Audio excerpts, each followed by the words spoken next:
Hello everyone, and welcome you all once again back to my channel. In today's video, I will be having a guest, a quintessential gentleman, and we will be talking about a myriad of issues surrounding studying in the UK. My guest today is a lecturer at University of Bradford here in the UK, in the person of Dr. Ugonna Anebunwa, whom will be talking us through the possibilities of studying to have a PhD in the UK, and the chances of seeing it through without having to quit before the end of the program. Because as I know, the fees are high, and also the intensity of study of the program can be unsettling.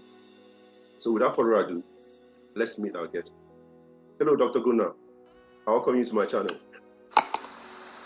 Hello, how are you doing? Yeah, I'm all right. How are you doing today? I'm good, thank you. Are you? Yeah, fine. Nice to have you on the platform. Thank you. Well, I'm just going to brief you on what we're doing. Here on this platform, we discuss issues bordering on different topics, especially immigrants of African descent here in the UK, and those who are looking to move over and finding ways to broaden their horizon when it comes to migration to the UK. But before we start our discussion, and for the benefit of our viewers, could you tell us a little bit about yourself? Okay, thank you. My name is Ugonna Anebunwa. Currently working with the University of Bradford, research assistant. My discipline is electrical electronics engineering, and I obtained my PhD in electrical electronics engineering 2018. So currently my research area is based on energy management systems, whereby we try to optimize energy consumption, within a community. So whereby we may have a limited supply of energy, because the model is basically for developing countries, whereby you may have a limited supply of energy, but then you would like to optimize the usage, thereby minimizing losses. So what that actually means is that during the time of energy generation, we tend to have an optimization system that tends to move this energy from areas of high consumption, normally where areas that people are actually not using most of the energy at a certain time, and then distribute it to other areas. So for instance, in the daytime, you may have people in the residential areas, they've gone to work. So if people have gone to work in the morning or during morning hours, you find out that most of the energy demand will tend to move towards probably industrial areas or commercial areas. But then in the evening time, it tends to reverse. So whereby you have the demand more back in the residential areas than in the commercial or industrial areas, because they would have shut down for the day. So my area on research is basically to find optimal ways of energy redistribution so that you optimize that particular energy use. So basically we are more into renewable energies, solar panel systems, and just basically renewals, because that's where the future is going. So this is where most of my models has been at the moment, and we intend to encourage students, especially if you're coming into that area, to do more research on it, because that's the future in terms of having to reduce CO2 emission. Thank you. Very well said. Thank you so much for that intro. I'm just going to ask you a few questions. I did a video about undergraduate and postgraduate admissions and the process of getting a visa some time ago. I deliberately did not mention the admission process for PhD programs because I was hoping to get someone just like I have you now to help talk about the process. As you know, presumably a lot of intending students are looking for clarity as to how to start the process of coming to do a PhD program in the UK on one hand, and on the other hand, the possibility of actually studying to have the qualification itself without any hindrances. Can you tell us what it takes to be admitted in the UK universities for a PhD program. And when I say process, I meant process of getting admission, required academic qualifications, required grades, etc., needed for a PhD program in the UK. Thank you. It's a series of a process. Most of the times, I will advise anybody who wants to get into any school abroad, whether Nigeria or whether in the UK or any other part of the world, to try as much as possible to interact with the schools themselves. This is very important. A lot of people, especially the ones I know in Nigeria, they tend to go through a third party. And the disadvantage of having to go through a third party is that you tend to spend more money, or you tend to lose more money. I can understand people tend to, visit third party for various reasons. If your reason for visiting a third party is to help you in terms of your finances, to, maybe work out your account balance and all those things that you needed, maybe on that exception, you might engage a third party.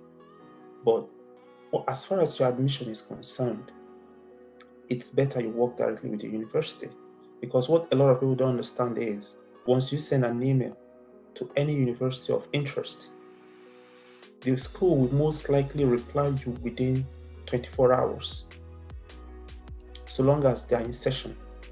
So they'll most likely reply you within 24 hours, and every information that you need will be supplied on that email, except you're illiterate, that you don't understand the content of an email, or you cannot follow simple instruction. But if you have been through university, if you are enlightened, you don't need a third party. And I'm saying this because I can understand finance is a big deal. So you've actually not sorted out the fees you have to pay with the university, let alone having to pay the fees for a third party. So this is the first point to make. Now, the process of getting an admission. First of all, you need to know what you want to study. What do you want? That's the first question. Because if you don't know what you want, you can't get what you think you want, or you can't get what you think you need. So when you are settled with the course that you want to study, the next thing for you to do is just get your phone, seek for schools. So once you get on your browser, instead of using your phone to do all sorts of things that people tend to do with the internet, now internet is everywhere, it's easily accessible. Back in the days, have to go for an all-night browsing and spend the whole night on a cyber cafe trying to do one or two browsing. Yeah. Today, you've got it on your palm. So get on your browser, check for schools within your course of study. So let's say you want to study pharmacy, for instance, for any level. Just type university, pharmacy, UK, US, Australia, wherever, and you have information. So you'll be looking at all the universities. From there, you'll be able to tailor down into a bit of what you really wanted, because you might actually work. My school, why I chose my school for actually one reason, because their electronics department, they are into PCB manufacturing, because it was stated there. So, and one of their mottos is making knowledge work. So, and I had interest in PCB manufacturing. So when I saw that on one of their, in the description of one of these courses they offer, one of the things because they said you have to, some of them has to do with you doing your own PCB design. So when I saw that, it became a flag for me of interest. I picked it up, and that's why I chose the school. So you may have other things that might interest you, but in the course of your sourcing for your university, you'll be able to find out exactly what you wanted. So when you settle down to a specific school, the next thing you need to do is get their contact, because all the contacts are there. They're always there available. So pick up the contact and write them an email, a very short one.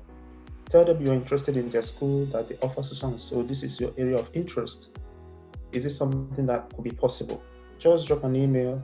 You don't need to write so many lines, and they'll get back to you. So if you should narrow it down to PhD, right? Yeah. Okay, let's say that because PhD is a step further than that. Yeah. So if you already know what you need to do for masters and BSc, then you have to add this more. Now in PhD now, there is what they call higher educational. There is a body within the country. Now this body offers a certificate called ATAS. Okay. So I can't remember the full meaning of ATAS, but it's ATAS. So Yeah. if you put it on your Google, you definitely see the full meaning of that ATAS. Yeah. But it is a regulatory body in the UK. This body hasn't been existing for a long time. I think it's about 10 years in existence, or about 10 years ago. Now, the essence of this body is, it is a regulatory body that investigates students specifically to know their previous background. Now, the essence of making this investigation is, over time, people have found that, or the UK government have realized that some of their graduates ends up involving themselves in, I don't want to use the word, but terrorism. Yep. Terrorism.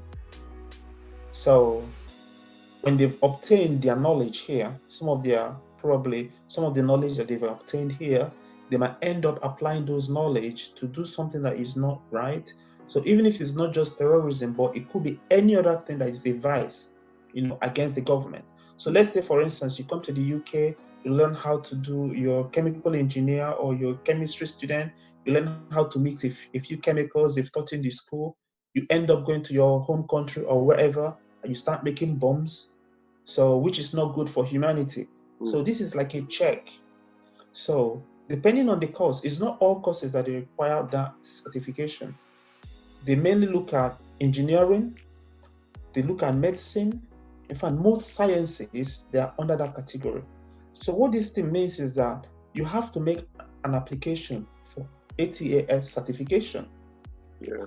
So that ATAS certification will actually give the government opportunity to do some background check. To be honest, I don't know how they do the background check. I don't know, maybe because for me, I was already in the system after I've done my master's. So at least they've got some record about me over, the time I've been in the country before I applied for the PhD. But for someone abroad, it's cost specific, right? I think it's academic technology approval scheme or something like that. I think it's not all, like you said, it's not in all the courses. I think it's not all the courses. It's not all courses. No, if you're going into business or management, no, they will not require that. But if you're going into sciences, they will ask you for that. Yeah, all right. Okay. And it takes about 30 days to clear. Yeah, I think that's so. If you're making any visa application, you have to put that in mind. All right. Okay. So that certification is what you're going to add to your application. So the same procedure for BSc and masters is the same thing. The same interaction with the university, the same process back and forth, but the ATAS has to come along with it. Otherwise, you'll not get your visa. Right. And if you are a prospecting PhD student into the UK, so most schools will require that you have a merit qualification, which is equivalent to a 2-1 from your master's program, because you proceed from your master's to your PhD. So master's program, most universities will require that you have a merit. So if you've got that, then the university you now have to be sure that you have a lecturer that will be able to match into your specific program. So for instance, if you want to study finances, let's say you are in business and management, for instance, you want to come to PhD under management. So that management has to be tailored. It has to be more specific within that management section. So depending on what you want the management you want to talk about. So if you've got that, specific area you want to do in your PhD, then you need to write the university that, okay, first of all, this is the introduction. You have to introduce yourself. Once you find a university you're interested in, get their email, ask them, I'm so and so person. I have done masters in so and so university. This is my area of interest, or this is my area of study. Now, I'm hoping to do a PhD in the university within this department. So the university will sort you out. They will say, okay, these are the list of our lecturers. These are what they do. So you might even request it in your email. Can you give me a list of your lecturers that can be able to, I can, do this. I can be able to do a PhD under, pertaining to your course management. So the university knows all their lecturers and all their departments. So they'll most probably give you a list. So when you look at their list, you will be able to know which of them that is more tailored based on their previous researches that they've been doing, which of them is more tailored to the one you want to do. So you can say, okay, this is a lecturer I want to do my PhD with. So the university might link you to have a direct one-on-one interaction with the lecturer, so they can supply you with his email or her email address. So you can contact them one-on-one. So the lecturer will now ask you, or the university, depending on whichever that that works for the university, but you will be required to write a research proposal. So in writing your research proposal, this is where you have to define the research. This is what you want to do, or this is what you want or you hope to achieve. But trust me, most of the times your research proposal is usually not the same as what you end up doing, because along the line your PhD or your research must have evolved. So, but don't worry about the research. But within that, you must have a broad view of what you intend to do. So of course, the university will prompt you to write that. So when you write it, your specific lecturer will have a look at it. If it's something that is within his scope, then that will be all right. So, but obviously the university would have, they make sure that you've got the basic qualification even before they connect you to the lecturer. So the admissions office will first of all say, okay, have you got this? Have you got this? This is our requirement. So if you've met all that, then that's when you go into the next stage.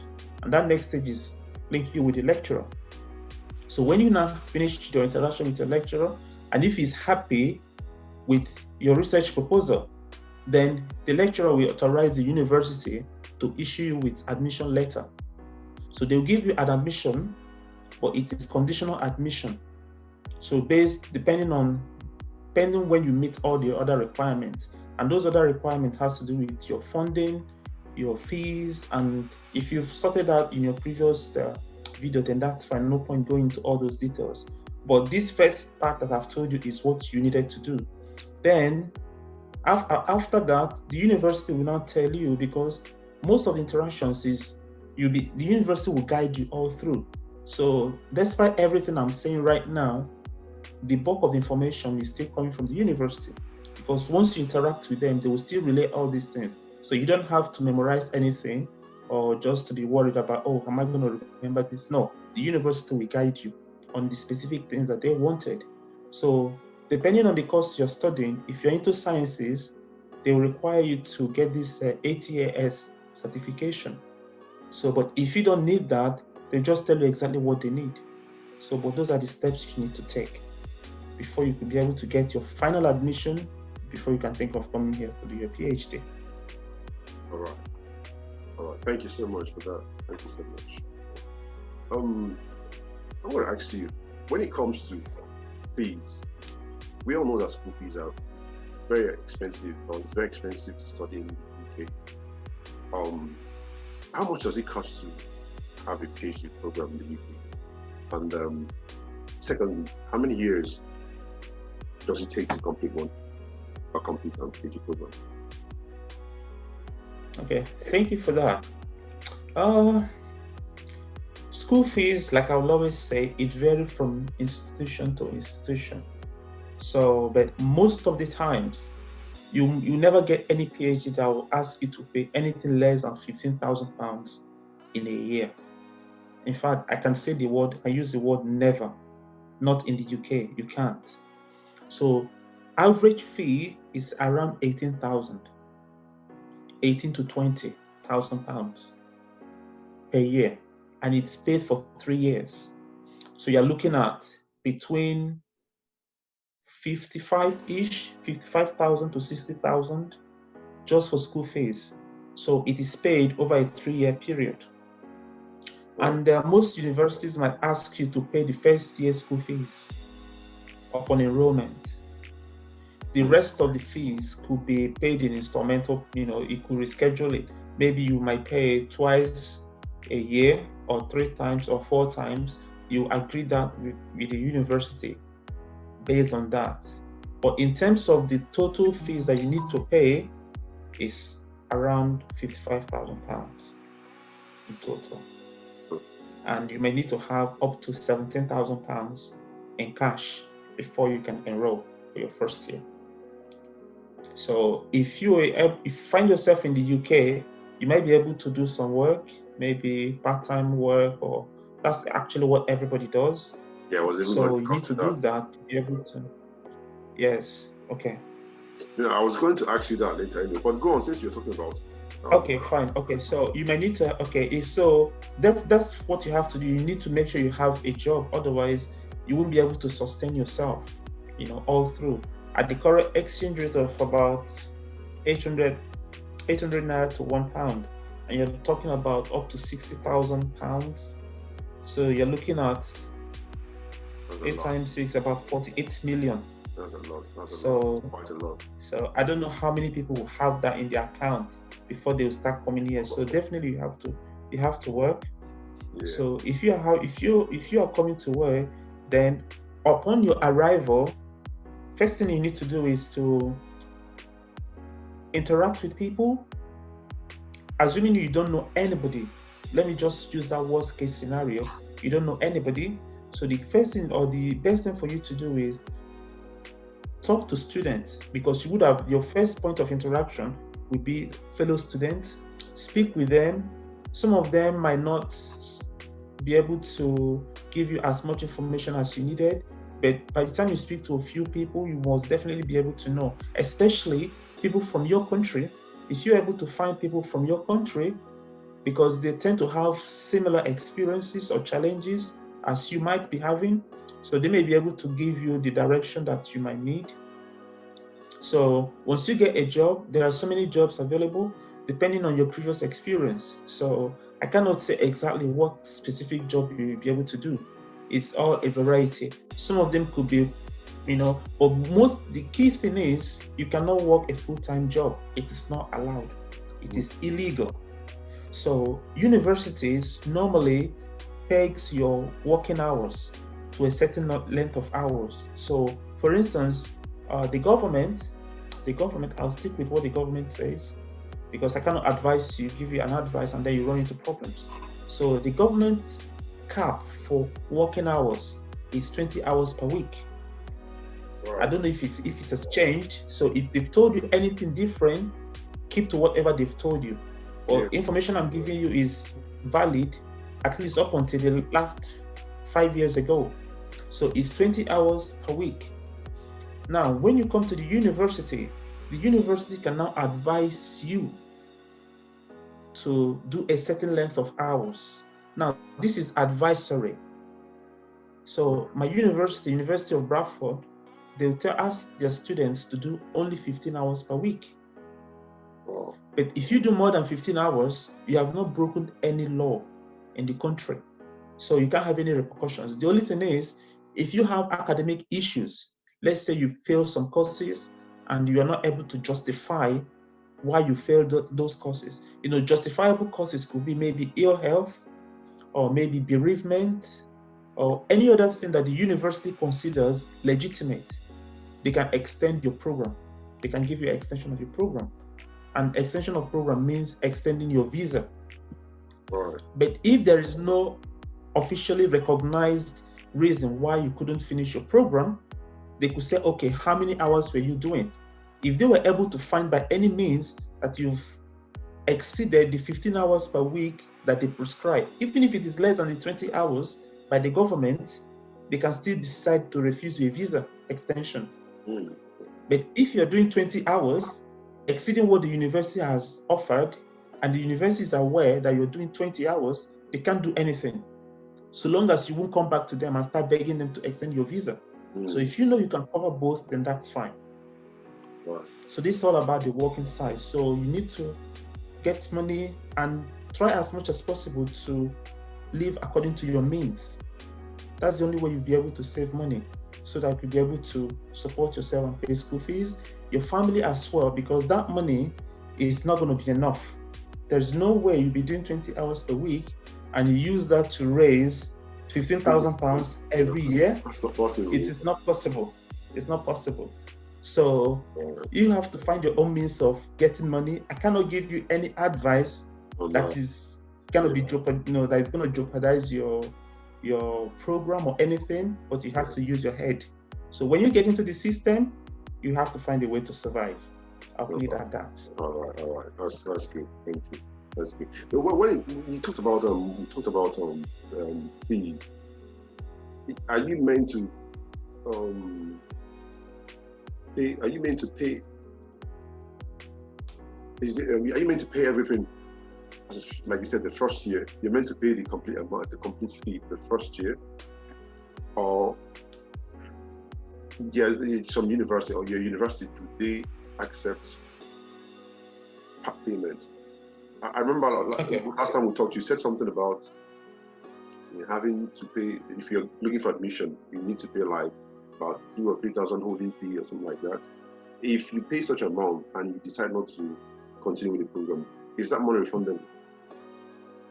Okay, fine. When it comes to fees, the first deposit, if you are coming from Nigeria, I'm going to answer this question from two perspectives. First is if you're coming from Nigeria, and then secondly, if you're already in the UK.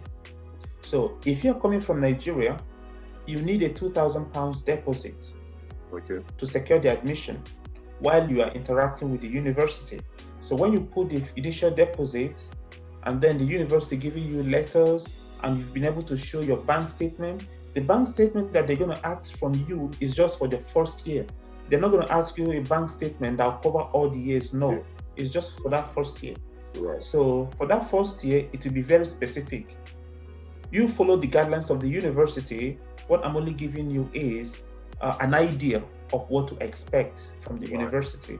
So when they ask you to pay, show them a balance of the remaining money, including your living expenses, which you have to check to know what the current living expenses are, depending on which part of the country.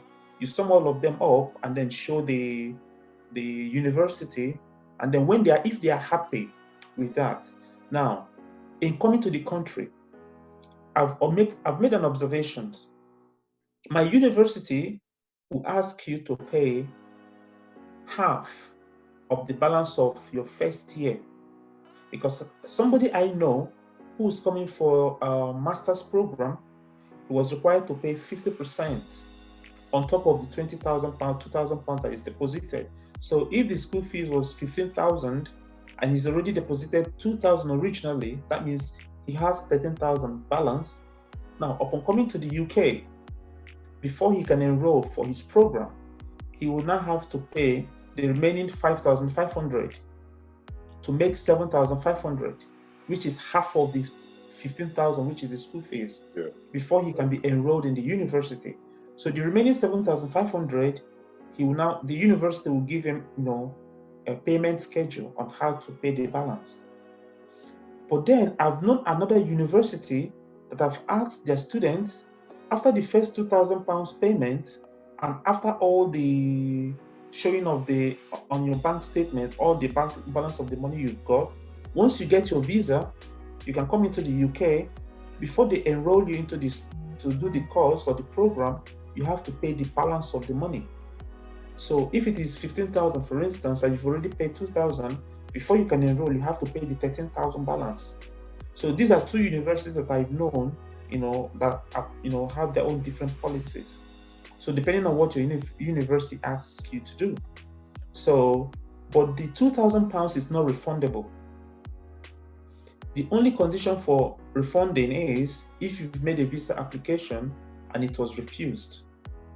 And you know why they said that? If you've made a visa application, they know that before they can advise you to do a visa application, that your visa will not come back. It's not going to, it's not going to be rejected, because they are the ones that, before you go to make a visa application, they would have checked all your documents. They would have confirmed that you don't have issues with money, because if the money has to be in your name or in your parents' name. So if that is not met, or if you don't have the required amount of money that you're supposed to have, and that money should have been, if it is 28 days, it should have been 28 days in your account. So the university will certify all those before they ask you to go and put in your application. So once you put in your application, it's not going to fail. It's most likely not going to, the chances of it failing is like 1%. It's most likely not going to fail. So that is to make sure that your visa application is successful. So they don't have to give you back the £2,000.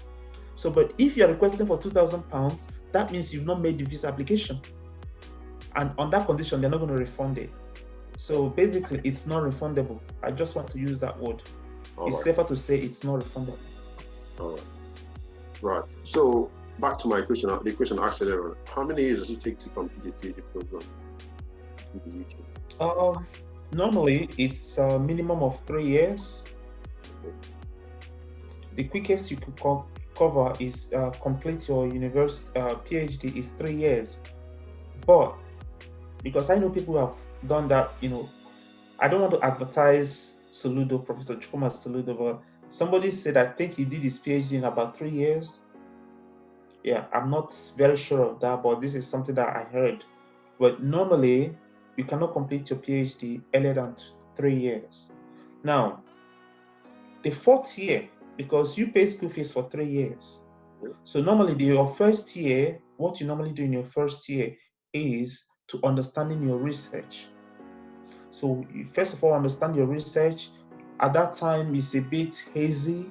This is the most difficult part of your research. So that's why I would suggest anybody that's going for PhD, your first year is very critical. Even if you're going to be working, make sure you put in enough hours for your studies. Because if you miss it in your first year, you're most likely not going to graduate. You're going to have problems. Because the rest of your years will be one frustration or the other. PhD can be quite frustrating. It can be quite depressing. So, but everything is in your hands. The way you manage your depression or your stress will determine if you're going to make it. So, and the problem is usually your first year. So first year, pay a lot of attention, have a direction of your research. At that time, you'll be trying so many things, reading lots of papers.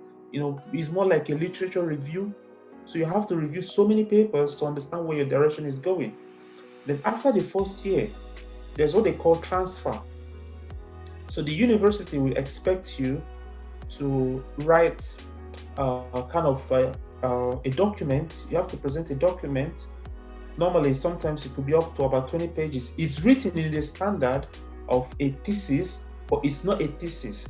So you have chapter 1, which is introduction of the work. After you spent that 1 year, so normally you start writing it from 9 months or thereabout, depending on the university. So you talk about the introduction, the literature review of the area, and a bit of a methodology you proposed, and then possible conclusions. You don't have results at that time, so you present that document, and then this is more like a research proposal, but on a bigger scale, because now you've gotten some hands-on information, you've got more information. So your second document will be more than your original research proposal. Might be about maybe 2-3 pages, but this one you'll be talking about over 20 pages, and then with your references. So you do that for your first year. Second year, that's where you start to experiment. Normally you do experiments second year and third year.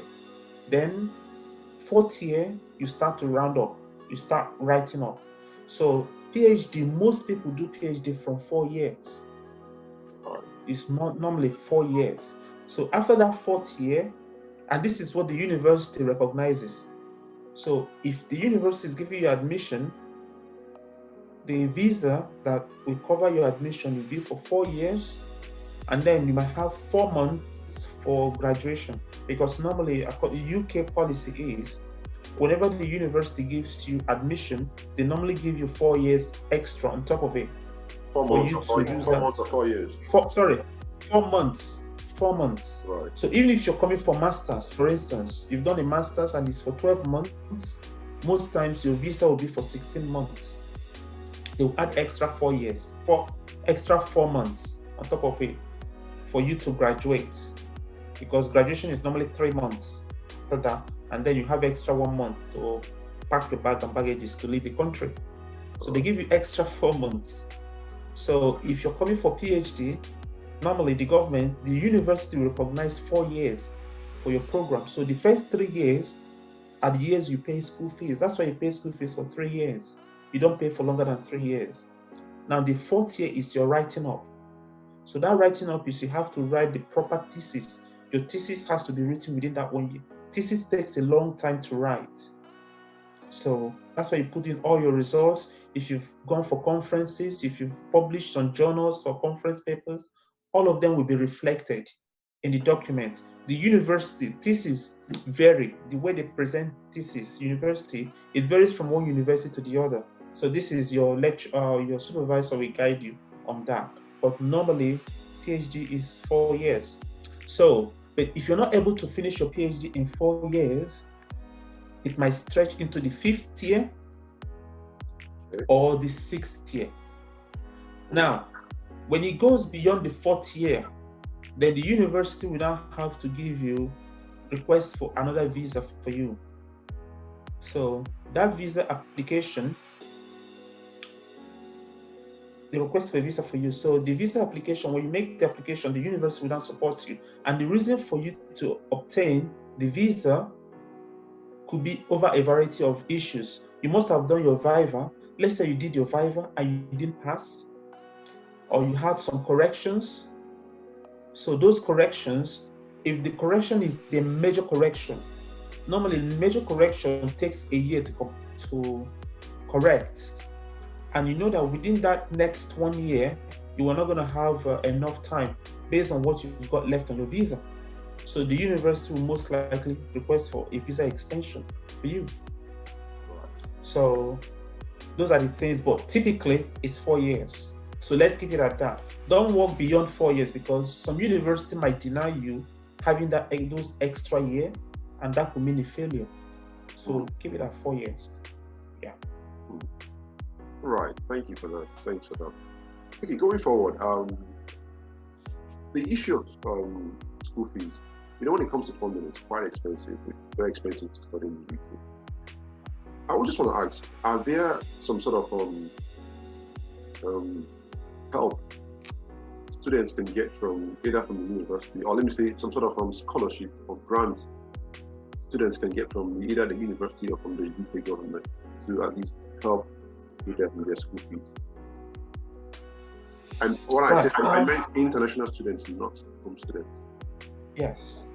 Okay. My university normally makes a £2,000 deduction if you are from certain countries, and Nigeria happens to be one of those countries.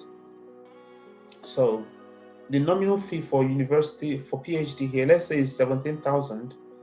So based on the international deduction, and the reason why they put Nigeria within that category is to encourage more Nigerians to come to the university. So it's a marketing strategy, because they know Nigeria has got population. So they offer that £2,000 deduction. It cuts across board. It's a flat deduction. So this is the only scholarship you could get. Now there is another one. I'm talking about my university, University of Bradford. There's another one they call alumni. So alumni, if you've already done your previous degree in the university and you want to do another one, they could give you a deduction of 15% discount of your school fees. So in my own case, it now came up to a deduction of about £4,000 from my nominal fee, which was what I had to pay. But if I hadn't done my master's in that same university, I wouldn't have benefited from that second deduction. So apart from that, no other scholarship that you could get as far as the university is concerned across board. But there are some exceptions. Now, these exceptions are, One, there are some international bodies that offer scholarship, or uh, should I call it? Well, it's still scholarship, even if it's not fully paid. All of them are classified as either grants or scholarships. So some of those bodies, you have to find them out. I can't say anyone on top of my head because I never benefited from any of them. I think I could remember I made one application for that, but I never got that. So hoping on scholarships like that is usually is not something you should just rely on. It's just something that if it comes your way, you thank God for that. You cannot plan based on that, because if you're planning on that, you may never get it. So I know one of my friends, he got one. I think he got about just a very little amount of money, £800. That was the only thing he got, which is more like insignificant when you look at how much he needed to pay. Yeah, so the university on their own, they don't offer any other scholarship except if the department, for instance, for any reason, one reason or the other, they are interested in that research. Because I know in some research, let's say a company, let's say an automobile company, for instance, they are trying to invest in manufacturing of solar cars. I'm just using an arbitrary example. Yeah. And now they now happen to have a communicate or interaction with a specific university. So they can say to the university, we're trying to do some research on how to improve solar penetration onto the PV cells to improve the output or the efficiency of the solar cells to be able to be used in a car. Because today most electric cars, they don't have the solar panel on the body. You have to charge the car on a separate meter. Just electric, like as if you're getting adding fuel or gas into your car. So you have to go to a gas station, but then it's just for electric vehicle charging. You have a designated charging point. Right. But let me just take, for instance, that an automobile company, let's say Mercedes, for instance, wants to have a bit of an integration of the solar panels inbuilt in the car. And they wanted to do some research on it, and they decided they contact a specific university who they think that they could do that with them. So they might say to the university, okay, we are going to pay school fees of 2 or 3 people. So if you could get the best of students, and then we're going to pay for their scholarship fully paid. So on those occasions, it's very rare, but it's possible. So the university will now advertise that specific topic as a PhD program. So they say, if you're interested in this, if you're good in this or that, so they will not have to vet all the applications that people, because everybody from around the world is going to apply once they've got information, and if they're capable, yes. Right. So the university will now say, okay, we've got about 50 applications. We're only going to take 3.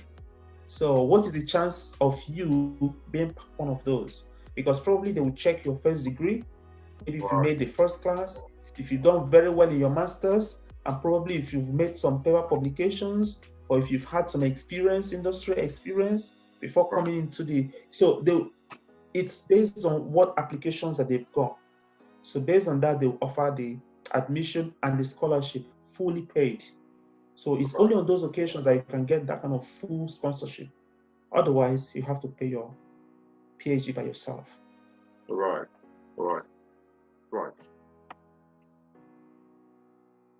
I wanted to ask you, what are the most difficult problems PhD students may face during the course of their program?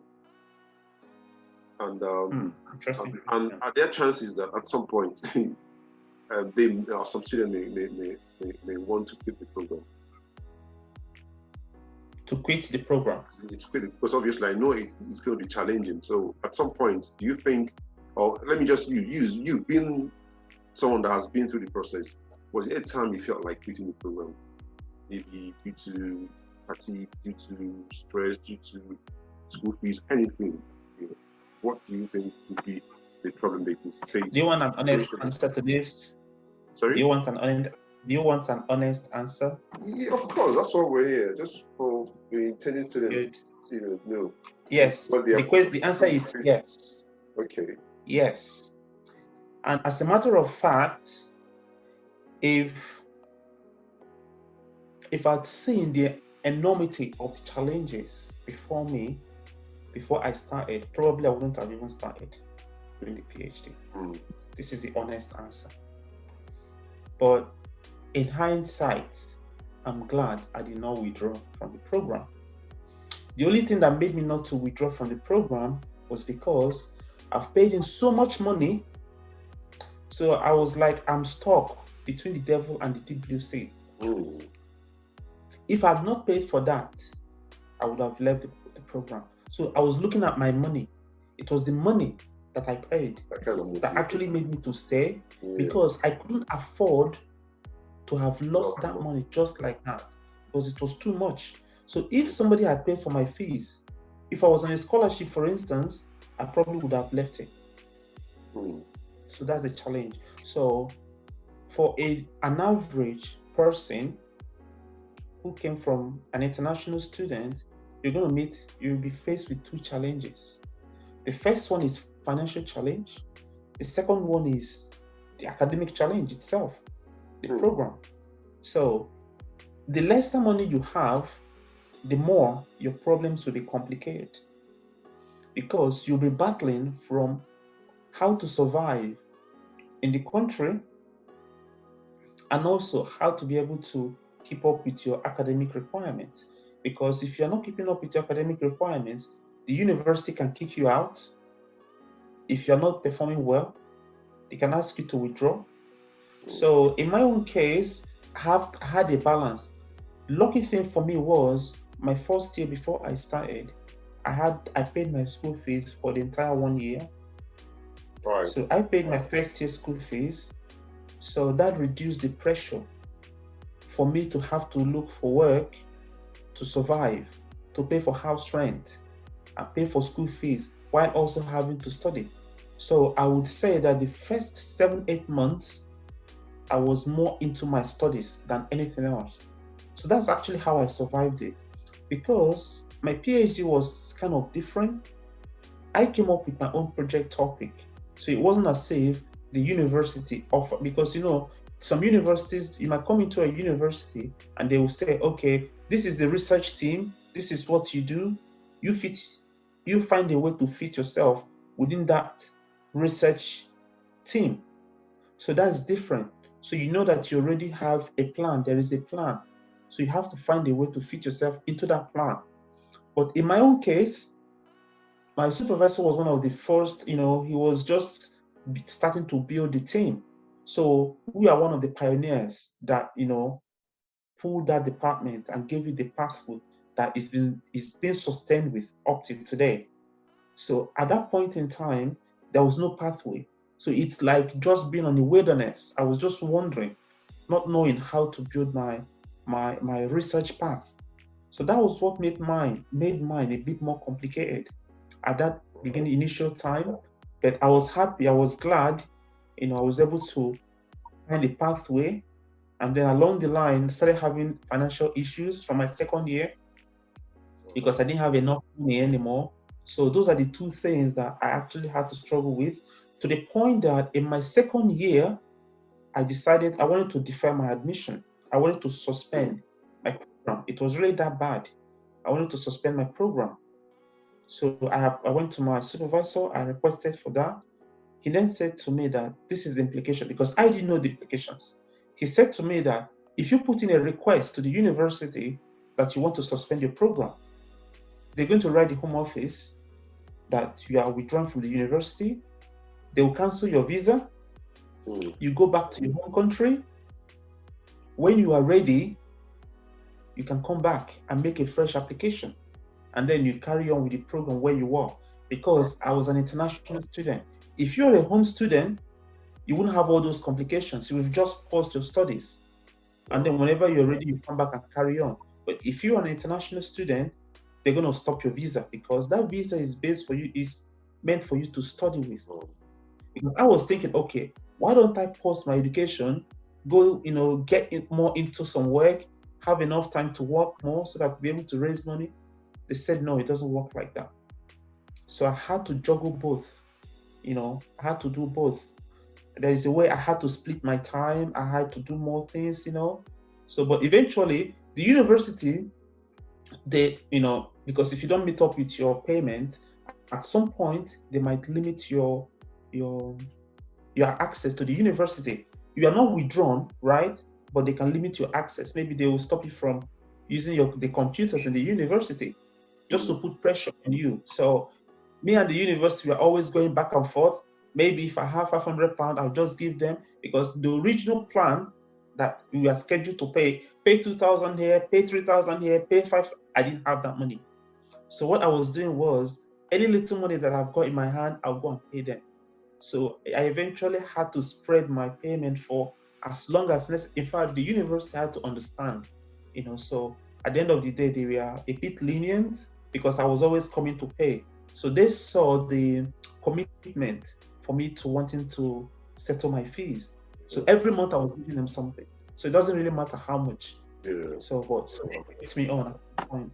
And then I carried on till I sorted out the problem. So those are the challenges you're definitely going to have. All right.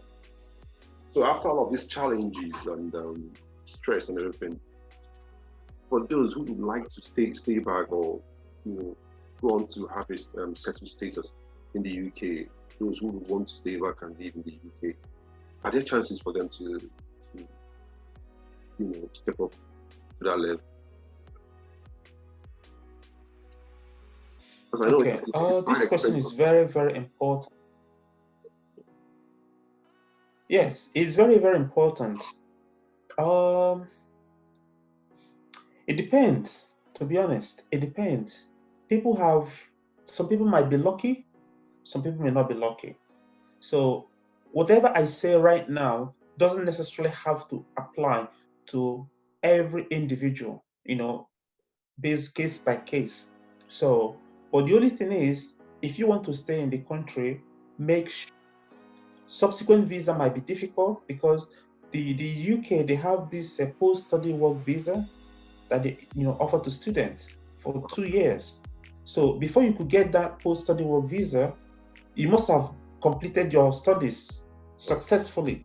If you don't complete your studies successfully, you cannot get that. So no matter what you're doing, make sure you pass your subjects, because if you don't pass the subjects, they kick you out the next day.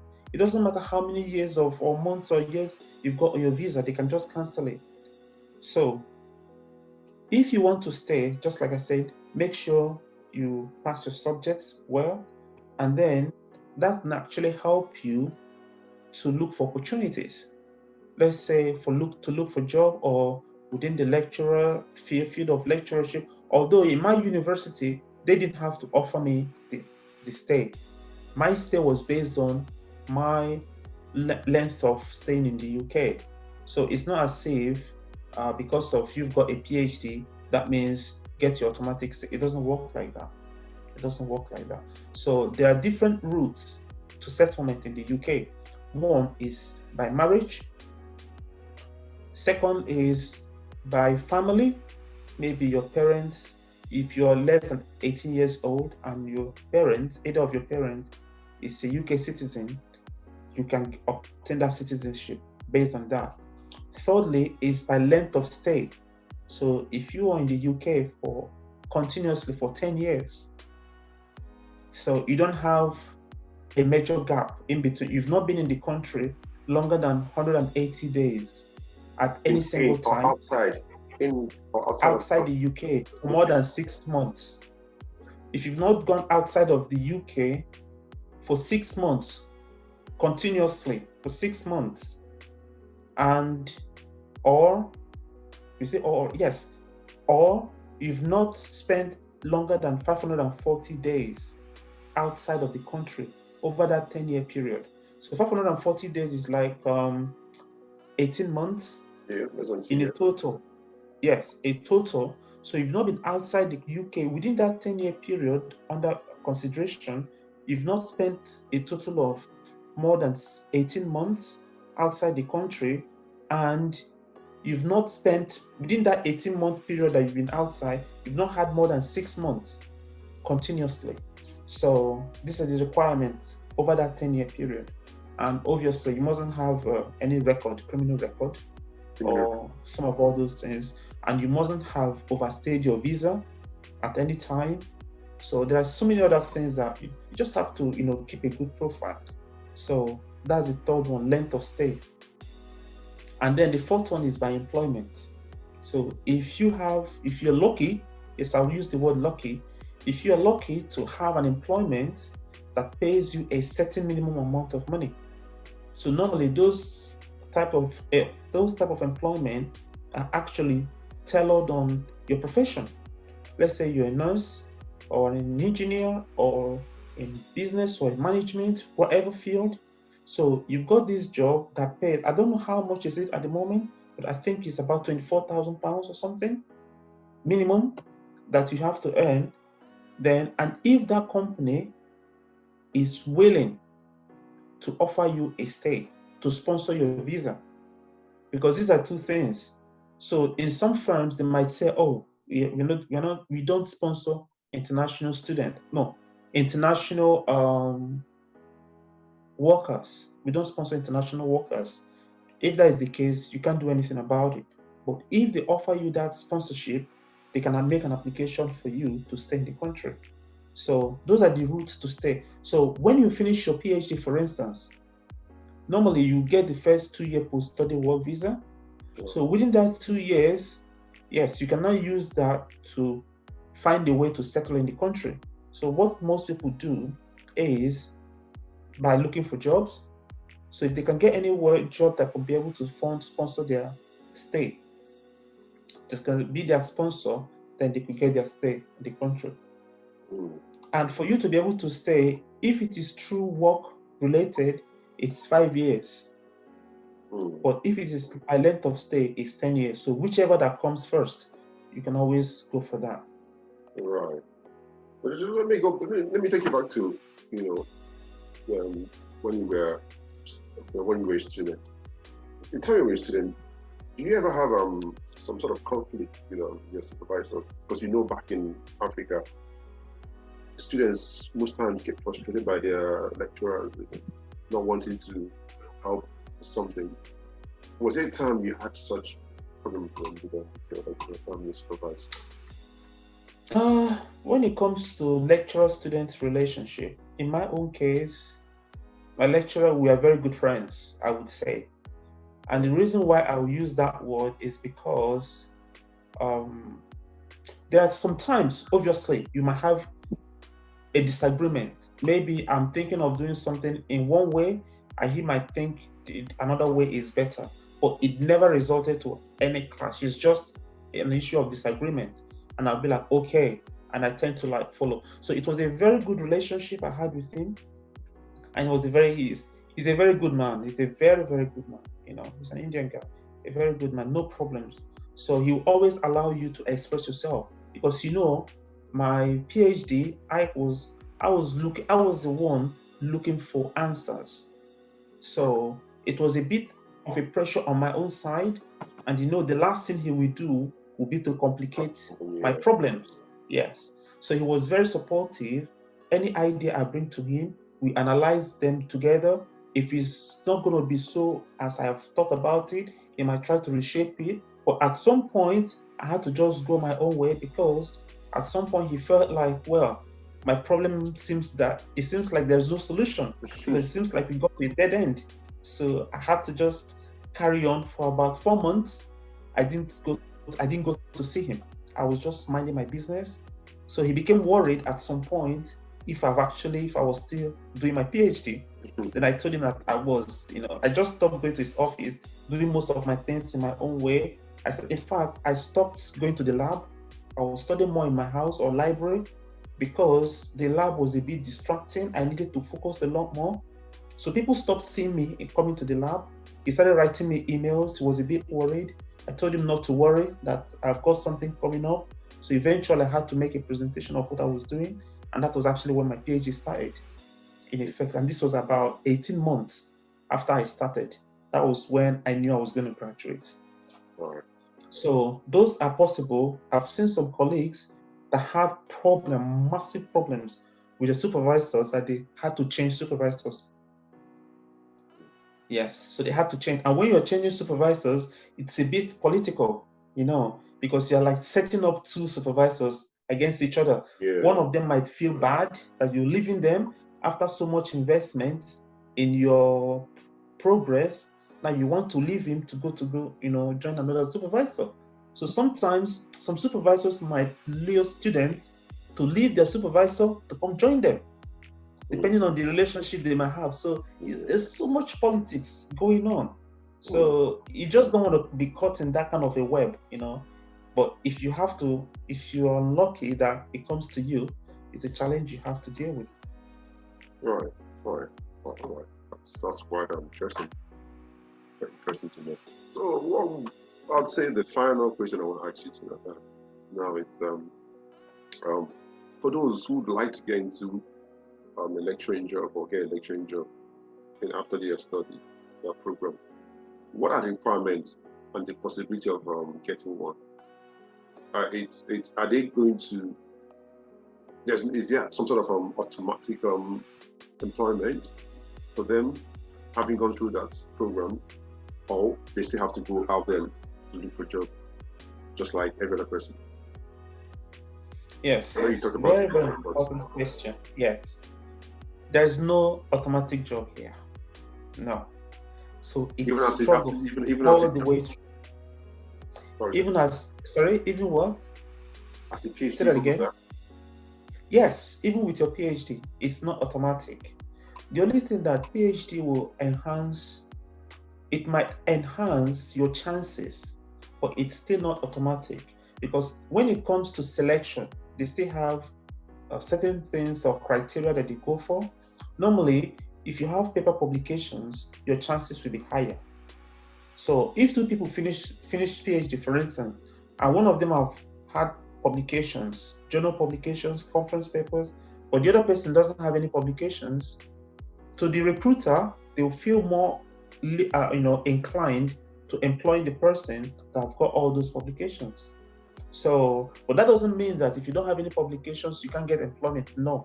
But I'm saying, if an opportunity comes up and they have to make that comparison, obviously, you tend to have higher advantage if you've had more publications.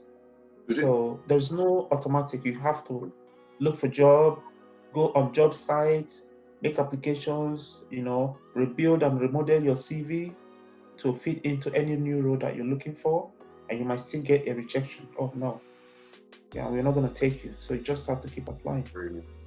So even when they do they offer sponsorship? Schools, do they offer sponsorship? University? They don't. The university sponsorship is very limited. It's very limited. So the only way university offers sponsorship, university on its own, don't. Because come to think of it, university is a business entity. That's the way I look at it. They're just a business. They are there to make profit. Because a lot of all these universities, they are autonomous. So they pay their staff from money students pay them. The government might support them every now and then, but the bulk of their money, they source it from students. That's why, in the UK, when the previous governor, one of the David Cameron's government, when it came in April, if I'm not mistaken, 2010, when they came, him and Theresa May, they cancelled the post-study work visa. They said they were going to end it in 2 years, which they ended up stopping by 2012 April. So when they stopped it, their reason for stopping it was, at the time in the UK, there was so much phobia about international people. That was when they were thinking of leaving the EU. They just felt that there were so many immigrants in the country. So they were just tackling immigrants from every angle. So they thought about leaving the EU, which eventually happened in 2016 or thereabout.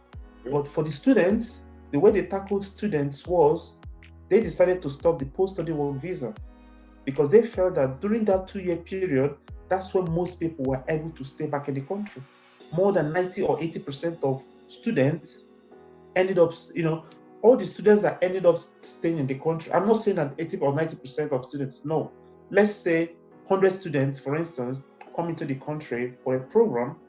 Now, let's say those that stay back, we are like 20 out of the 100.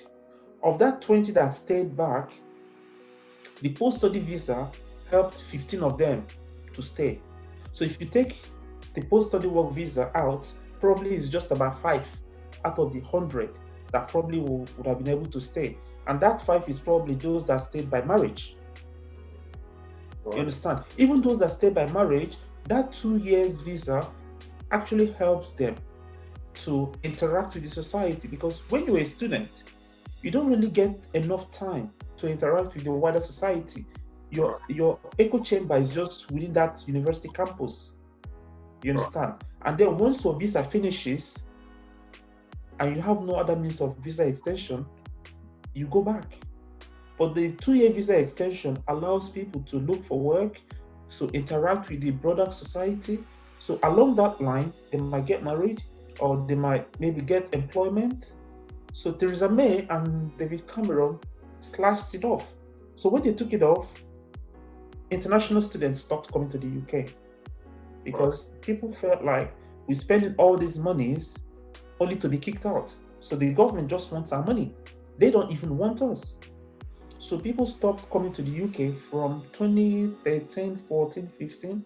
It got to a point whereby they felt that the university system was collapsing because their funding was stopped. Their funding stopped. It affected my city so bad that even some businesses had to shut.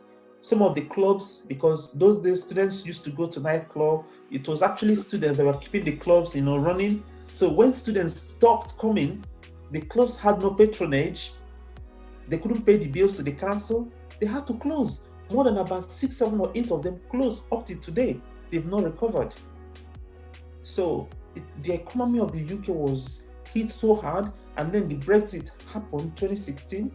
So with Europe leaving, so the country couldn't handle it. So they now reintroduced the post-study work again. I think it came back in 2018 or 2019, thereabout. So that's when they brought it back. So this is which means they want your money. So an average university in the UK is not interested in offering anybody scholarship. That's why they don't give it. You only get your scholarship from your home country. Those are the people that normally give you scholarship, but the university will collect that money and they collect it to the last penny. Well, Dr. Gunnar, thank you so much for honoring my invitation. It's been an interesting moment, interacting with you. And my hope, when next I call upon you, please, don't just say no. Thank you so much. I really appreciate you coming here. Welcome. Thank you for having me. So, guys, I hope you guys heard what you said. For those who are interested in coming over to do their PhD program in the UK, well, I'm sure you're going to learn 1 or 2 things from here. So next time, thank you guys for listening and tuning in. God bless. But don't forget to subscribe to my videos, because I'm going to be teaching out more interesting videos going forward. Thanks, and God bless. Bye.